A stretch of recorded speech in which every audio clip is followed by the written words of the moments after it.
Hello, my GC co-creators. Ready for part 2 with Diane. We're back after the first part on the gong. If you haven't seen it, you can always check it out. We just did it and we had so much fun. I'm so excited to share all this information straight from Kauai to wherever you are.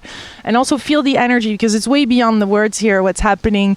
There's truly, I feel always a transmission happening. It's our energy from here to there. The mana. Yes, and the heart center of the planet. So great place to expand from, and powerful vortex that we have here on Kauai. So whatever we're doing here is expanded 100-fold, 1,000-fold at least. So tell us about Kundalini Yoga. How is it different from other type of yogas? Kundalini Yoga is a 5,000-year-old practice, and it was always a secretly guarded practice. So in the past, you did have to master some of the other forms of yoga before you did have the opportunity to then sit at the door of a guru for 3 days with no food and water, with the hopes of being taken on. So it's a practice of actually yoga and a deep focus on breath work and pranayama and then meditations. And one of the things that makes it specifically different is that we have hundreds of different kriyas or yoga sets. So each yoga set is specific. So there's a yoga set for balancing your 10 bodies. There's a yoga set for elimination, for circulation, for left and right brain balance. And then all the meditations are totally specific. So there's a meditation for a calm heart, a meditation for healing, a meditation for prosperity. So it's a very specific science for what you need. Mm-hmm. I know that you bring this information and this practice to also the tourists, people stopping by, people not even really in the spiritual or in the conscious living yet. So is there some barriers or some blockages or some things that you see sometimes prevent people from discovering it or wanting to go into it? Well, actually, it's very karmic. It has to be your karmic destiny to have heard the phrase Kundalini Yoga. So if you're hearing this phrase now, that means you have practiced in another lifetime or at least gone through the rites of passage to get to this. So it is a karmic journey to get there. And as far as the people when they're coming in and maybe they just have time as they're visiting island for just one class, I just assure them that they're going to have fun. Of course, we're going to have fun and laugh, and that's what life is about. And the key thing that I focus on if somebody is just taking one class is the quality of breath, and that if you take 10 deep breaths a day, you can have a different life. What kind of breath? Long, deep breathing in and out through the nose. If I can, just give a short demo. So with the spine straight would be best, and ideally the eyes closed. Making a 5-second inhale through the nose. And a 5-second exhale through the nose. As the air comes out, the navel point comes back in. Take 2 more cleansing breaths.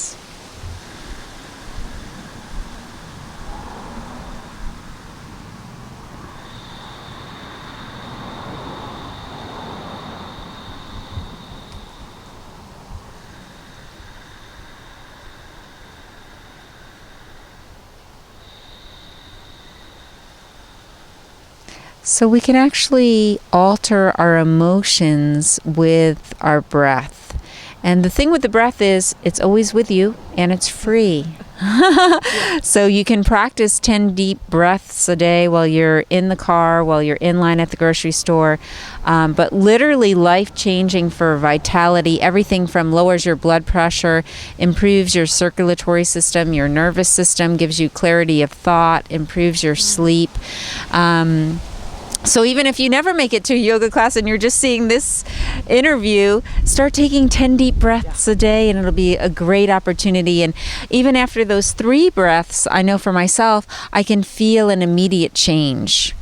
And the longer that we do something, it starts affecting our blood chemistry and everything starts calming down. So that's the number one tool that all of humanity needs to have right now, I think, is the breath work. Yeah, we keep on hearing it. I keep on bumping into people like this interview with Shamrock on the breath of life, and then you now, and this morning I just naturally did a breath of fire that you're going to explain to us. It feels like really this is the time to do this more than ever. Because it's such a powerful tool and it's always with you. So I know for my local students, the idea is maybe they're coming to class twice a week, but there's 5 other days in the week and there's all these other hours and life is always throwing stuff at us. So the breath work and the meditation is your airbag. You wouldn't get in a car without an airbag. So it's your airbag between you and what's coming at you, because we've got all this stuff, health issues and family issues and politics and just life in general. So when we have an ongoing practice, that becomes our airbag and it's protecting you from what's coming at you so that you don't have to react. Show us the breath of fire. Okay, sure. So breath of fire in the form of ego eradicator. We'll just go right to the top because, of course, the idea is we want to get the ego out of the way and let the soul and your higher self come in. You actually bring your arms up into a powerful V. Take the thumbs, put the thumbs up into the clouds, pull back from the armpits, and it's a powerful exhale through the nose. You're moving the diaphragm as you're breathing out. And of course, the eyes are closed.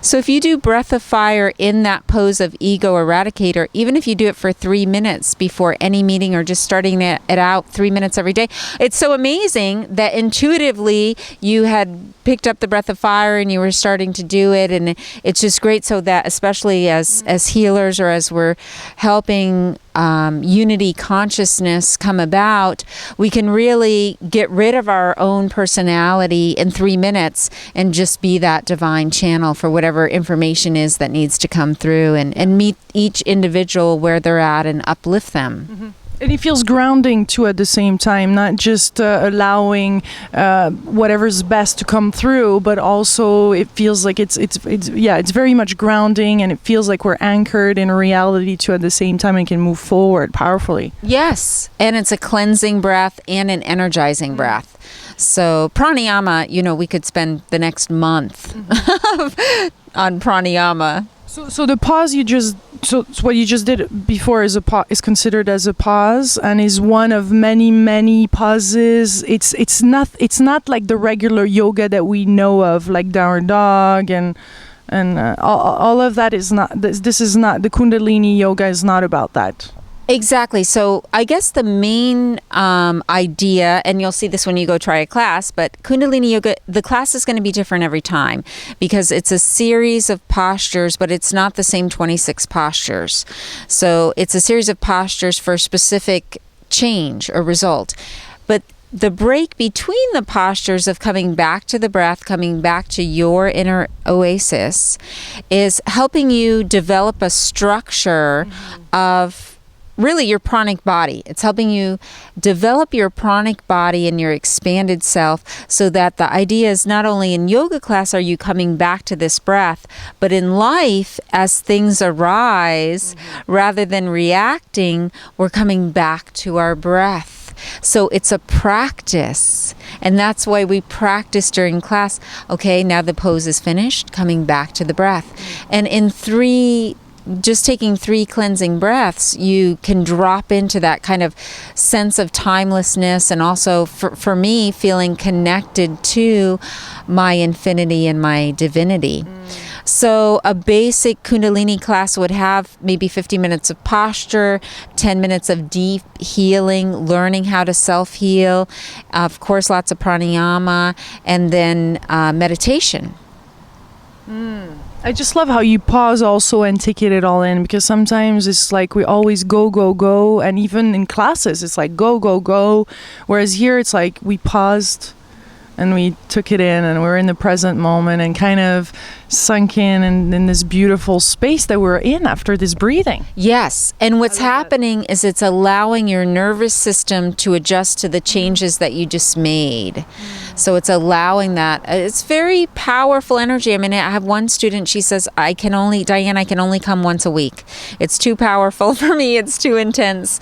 So it releases a lot. And the breath work too releases, we have something called armoring, where we've had whatever the experience is, we've protected ourselves and our heart chakras are protected, and we can start releasing and allowing these layers to unfold as with the breath work. Yeah. What is a good one for the heart chakra, for the opening of the heart? Well, I love, it's called Meditation for a Calm Heart. I love the meditations that have so meditations have mudra and mantra. Possibly. Some of them have mantra. And of course, the Hawaiians here had chanting, and that's why the Kundalini Yoga and the chanting resonates so well with the islands, just because chanting is natural here. So when someone comes in as a visitor, I say, oh, hula has chanting, yoga has chanting too. So it's an easy segue. But just for 30 seconds, I'll show you meditation for a calm heart. This is a great one to practice at home. You can take your left hand, put the left hand on the heart center, bring the right arm up into an L shape and the thumb touching the index finger. The eyes are closed and you're focused on long, deep breathing. And you're visualizing a powerful light energy from your left hand going into yourself. So we'll just do a couple deep breaths.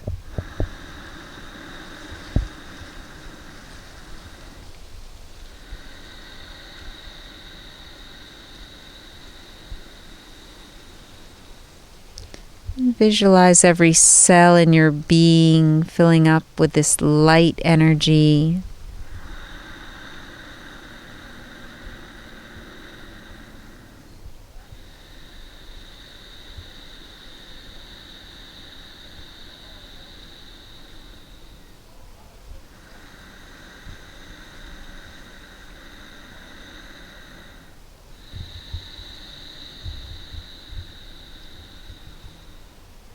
And at the end, you could inhale, hold the breath for 20 seconds. That seals in the energy, seals in the work that you just did.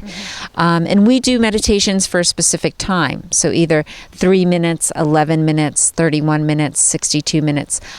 Different biochemical changes are happening with each of the time lanes. And then also for a numbers of days, so 40 days straight would be great. So that's my challenge for you. Not for me, only for you guys too. I take it. Yes, for 40 days straight, pick one meditation and do it. Because what happens is the ego hops in, and after whether it's 7 or 10 or 14 days, you forget, oh, I'm too busy to do that meditation thing today. Because the ego goes, oh no, if they do that, I'm really not going to be in charge, and the soul really will be in charge. But all the cells in our body have changed after 40 days. So we do meditations for 40 days, 90 days, 1,000 days, or a lifetime. So the meditations are, and really that's why we go through the yoga poses in Kundalini, is to get to this place of meditation. It would kind of be like if you're going through yoga and then not doing the meditation, it's like going out buying food, cooking food, and then not sitting down to eat. So, and the meditations are just, for me, so they're both blissful and powerful. I'd love to share one with mantra, if we could. Okay. Let's do it. Okay. So Satnam is a phrase that we use, and Satnam means my true self or my true identity. The Hawaiian equivalent of that would be Pono. When you look up Pono, which it's actually a full page long description, but Pono means my true nature. And that's really what we're all coming back to and what we want to offer others, and being authentic and in our true essence. So long satnams, very simple, great way to connect to your infinity. The hands can be the thumbs touching the index finger with the spine straight. It's a long 12-part sat, 1 part nam. We'll just do 3. I encourage you at home to try it. You're probably sitting there alone anyway, so why not? In groups too, it's good. Inhale. Nam.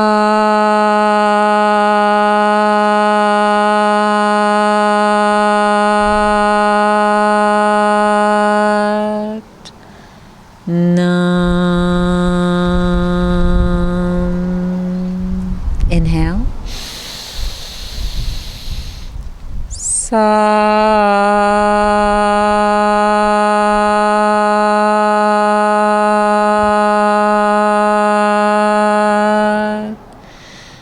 Nam.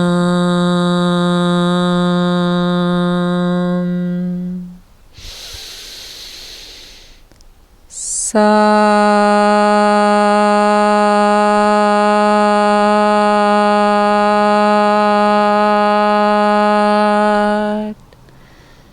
Nam. And just sit with that vibration for a moment, just noticing where you feel it in your body.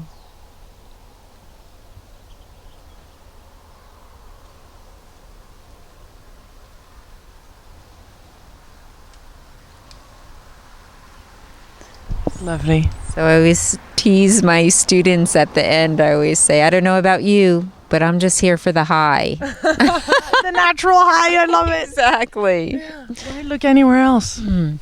It's so powerful. And that's why I actually have shared yoga with over 4,000 children, just so the children can know that there's a way to be calm. Just actually, we don't have to reach. There's nothing to grab outside of you.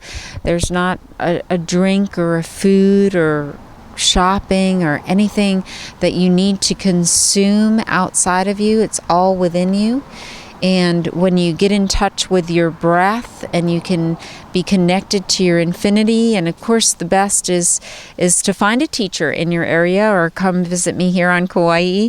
And Yes. yeah, what a great excuse to come to. Those of us that live here, we call it heaven on earth. And it's quite a magical opportunity and a great place, I think, just very easy to meditate here. And I want to ask you a last question. It's a big one, but what is essential to you?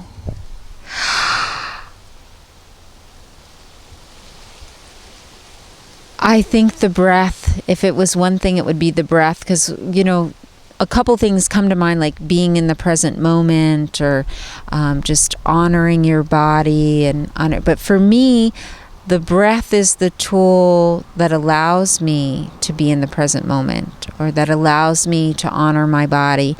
Or, our whole philosophy in Kundalini Yoga is uplifting those and serving those around us, which again is why it resonates so well with the aloha, which is about, unity and love and patience and serving those around you. And it's aloha. Yes, which I'm sure you already know this, but the actual interpretation of aloha is in the presence of the breath. Nice.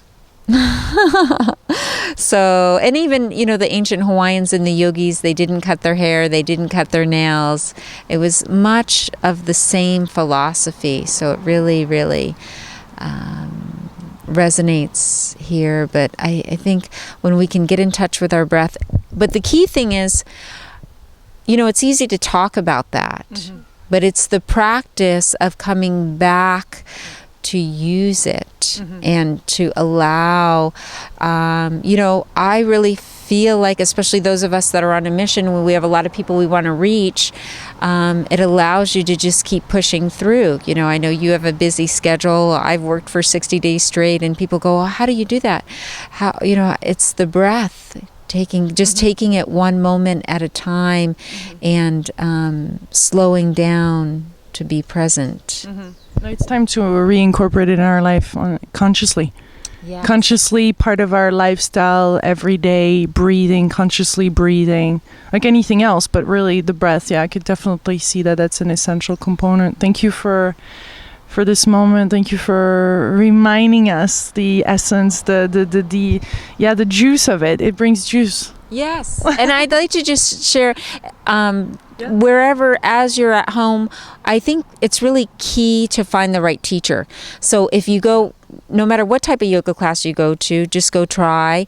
And if it's doesn't resonate with you, go to another teacher. Keep going to different classes. When you find that right teacher, you will not miss class. You will go and you'll go deeper, and it is a karmic availability and a karmic opportunity. So I encourage you to try more than one class. Much aloha, my beautiful co-creators from Kauai. And Satnam. And this lovely lady also does paddle boarding. So if you ever come to Kauai, I'm going to try this out because it's everybody's paddle boarding these days. Yes, and we do, of course, yoga on the paddleboard and a bit of meditation on the paddleboard up the absolutely serene Hanalei River, which is a true... I'm on. I am. I'll kidnap you tomorrow. Yes. Aloha.